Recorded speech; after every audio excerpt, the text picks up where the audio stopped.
Hello and welcome to this episode of the Lehigh Valley with Love podcast. I'm your host, George Wacker, and today we're talking with Bach Choir of Bethlehem Conductor and Artistic Director Dr. Christopher Jackson ahead of the February 18th Greg Funfgeld Family Concert Dancing with Bach that will be held at the Zoellner Art Center on Lehigh University's campus. Today you're going to learn more about that event, Greg Funfgeld himself, Bethlehem Bach Choir, the history of it, how you can get more involved, and other upcoming events, including Bach at Noon. Be sure to visit Bach.org for all of the information on the Bach Choir of Bethlehem. Thank you to our sponsors, Banco Beverage Company, Molly's Irish Grill and Sports Pub, WDIY 88.1 FM, Wind Creek Event Center, and Michael Bernardin with Remax Realty. You can find more information about our partners at lvwithlove.com. Now, let's get to it. We're going to talk with Dr. Christopher Jackson, the conductor of the Bach Choir of Bethlehem. Let's get to it. Hello, Dr. Christopher Jackson. We're back here at the Bethlehem Bach headquarters. That's right, Heckewelder House. I love, this is one of my favorite locations in Bethlehem just because it's in the city, but you kind of still have to know where it is. You're a little bit tucked away. I love it so much. Yeah, we're down an alley behind Johnny's Bagel and all the good folks on Main Street. So 2024, yeah. we're springing into it. How have things been going for you so far? It's been great. In 2023, we recorded an album, which was a blast. It was a lot of work and a lot of fun. Spent hours editing, sound files, and that's going to come out right around Easter, this Perfect. New album. So we're super excited about that. It's been busy. Lots of concerts. We have our free Bach at Noon series downtown that goes on every single month. And then we have family concert coming up, which we're going to talk about, a spring concert. We've got our big festival in May. And then we actually go on tour to Germany and Austria in June. So there's not really a spare. It's a big year. We're continuing to celebrate our 125th anniversary. And one of the things we were talking about before we started, and one of the things that you're big about is just the community knowing more about the Bethlehem Bach Choir. And surprisingly, there are some people who don't know what Bethlehem Bach Choir is, but if you could give us, for those people, the insight to what it is. Okay, so the long and sort of formal history is that we were founded in 1898, and this is the first place in the United States where a lot of major works of Bach were performed. It's historic in a sense that this festival built up around it, right? So it was such a big deal at the time to do these monumental works of Bach, specifically the B minor Mass, which hadn't been done in the United States, that people formed a festival around it and just did it every year. And it attracted folks from all around. We had amazing ties to the community. Steelworkers were in the choir singing. Like every single walk of life formed up this choir that was performing these masterworks by Bach. So, Bethlehem has a lot of German heritage. Sure. The Moravians obviously came to this area and brought Bach with them. The music, not the person. And, so that's how we got to be what we are.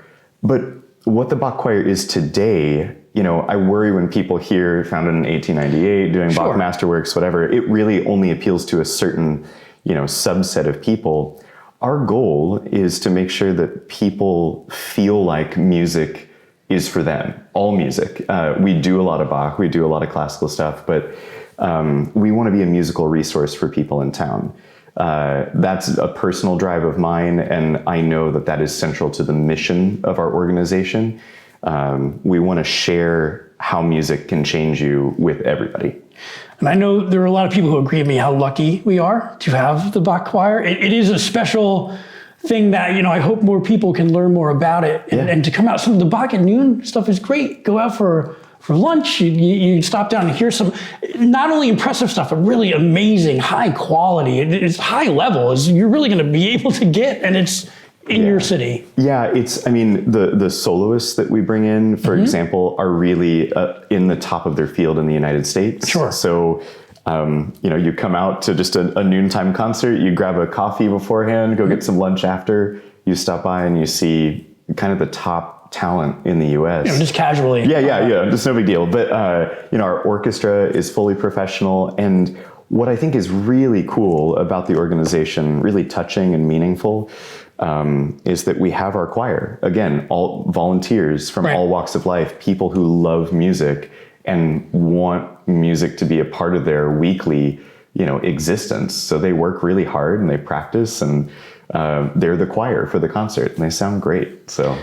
And what we hear, of course, all these things you can find at Bach.org. Yep, correct? Bach.org. So any of these that we're talking about, the ongoing events, of course, you want to be able to check them out there. But we want to specifically touch on the upcoming event on February 18th, the Greg Funfgeld Family Concert, Dancing with Bach. I want to talk about Greg Funfgeld first, because forgive me, I wasn't up on all of the history. And as I'm walking through here, I saw he is a conductor emeritus with Bach. Can you talk a little bit about him and his importance in the community and Bach itself? Yeah, so Greg was the artistic director and conductor for 39 years. He started in 1983. And sometimes I tease him about this. That's also the year I was born. So Greg had been doing this as long, as I've been on this earth. And he changed the organization in such a meaningful way. I told you it used to really be centered around the festival, right? And it still is. That's our big thing every year. But he added 3 core concerts to the year. So, if people are asking what our season is, sometimes people will say, like, well, what's your season? We have a Christmas concert, a family concert, and a spring concert every year in addition to the festival, and Greg made that happen. In addition, it was his idea to do these free Bach at Noon concerts, to make them free to the public. And it was uncertain whether or not these were going to work. How do you give something away for free every month and have and what's the payoff? And, right. But people believe in it. And so, even the small donations that we get monthly help put it on. We have people in the community who believe that music should be a resource for everybody, so they help fund it. And, but without Greg and that idea, it wouldn't have happened. So he took it from this thing that was really only occurred in May and just expanded it immensely. When Greg then retired, move on, what was I guess he couldn't wait to come back? How did it work out with this specific concert? Greg is a phenomenal keyboard player, really top notch. And we wanted to give Greg some space after retiring, because this is a very active organization. Meaning quite busy. And, we were trying to be really respectful of his retirement. At the same time, the family concert was also his idea. And the concept here is that we work with other community partners to make something interesting happen. It's usually an artistic collaboration. So it's dance this time. Last year, we invited 4 other local choirs, and we had a big choir festival there. We've even done stuff with puppeteers, and it takes on different forms, but always collaborative. So, I was thinking about this Dancing with Bach concert, and some pieces came to mind that would have been perfect to finally ask Greg, would you be willing to share your talents at the piano with us? And it's so meaningful for everyone in the organization to see him, come back and be a part of it. I hope it's not stressful for him, just playing. Like, Greg, you've had enough time off. It's time to come back. Yeah, got to come back. But I mean, he had such a profound impact on everyone. Also through his character. He's a stand-up human, and so people love seeing him. He's already come in for rehearsals, and the whole room lights up when he comes back. So that's always fun. And then you talked about collaboration, and this year at the family concert with Bach, we have the Lehigh Valley Charter High School for the Arts and Muhlenberg College. Talk about what are their roles? What can people kind of expect to see from them? So the dancers at Charter Arts, they have planned this kind of ridiculous and wacky scenario. We're doing these pieces by Brahms that are like German folk poetry, essentially, and but a lot of them mentioned birds. It's like nature oriented, and so Jen Weaver, the dance instructor who we're working with out there, took that and ran with it. So she invented this entire scenario about birds, and essentially that'll run while we're doing these pieces by Brahms, where Greg and Eugene are playing at the piano. And then Karen Dearborn over at Muhlenberg. I actually used to teach at Muhlenberg. I taught there for 5 years, and so I knew Karen and really enjoyed her work in the past. So it seemed like a natural partner to reach out to. She also has done a lot of work with American Sign Language and with local deaf community.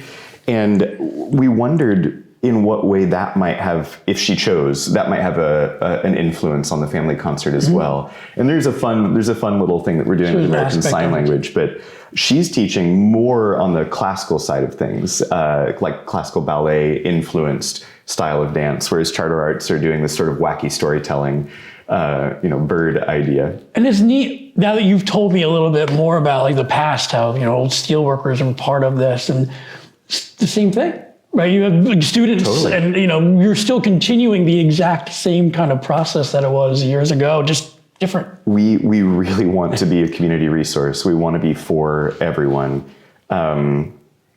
And the idea actually with these dancers, many of them don't get to dance to live music very often. They often just have to listen to recordings. Sure. And so to have a full orchestra or Greg and Eugene at the piano accompanying them is a real kind of a gift to young dancers who don't always get live music.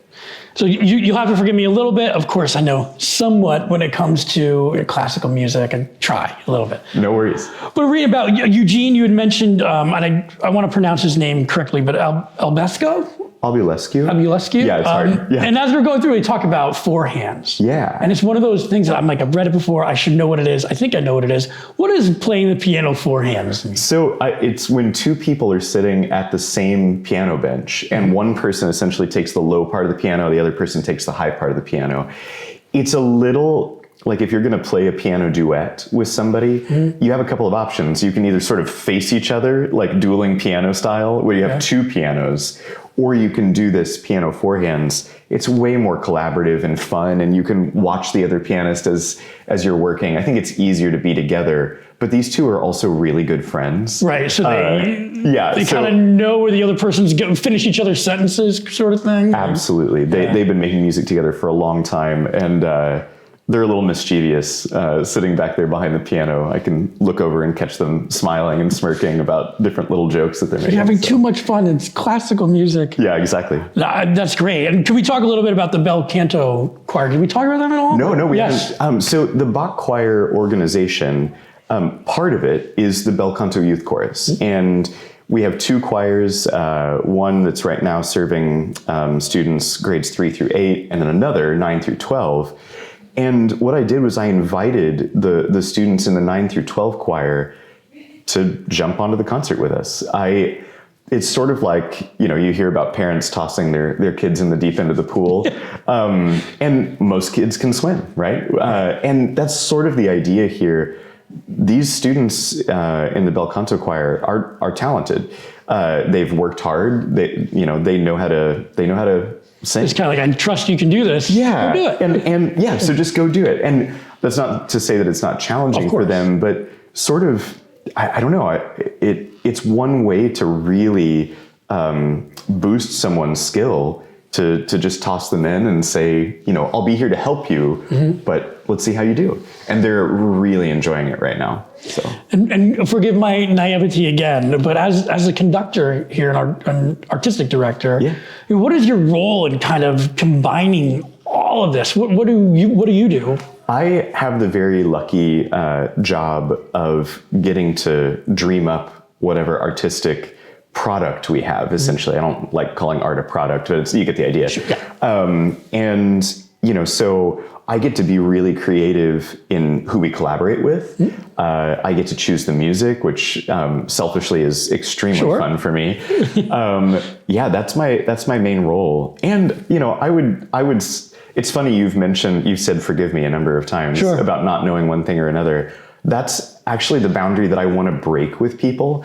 Is I really think this music is for everyone, and even at Bach at Noon, like part of the presentation at Bach at Noon, I usually spend about 10 minutes explaining what's going on in a very user-friendly way, because honestly, music was made to help people think and feel, never to be a barrier, but to be something that lets you. And it's a layperson coming from, I think it's just, you sometimes can look at classical music as, oh, it's sophisticated or too sophisticated, or it's so old that I can't find anything from it. Right. And that's not a really large, cavern to kind of cross over, I guess, or bridge to say those are incorrect. You can find so much from the past to today, or the collaborations that you're talking about. Yeah, if we assume that the music was made, the same reason we listen to music now is to make you feel something,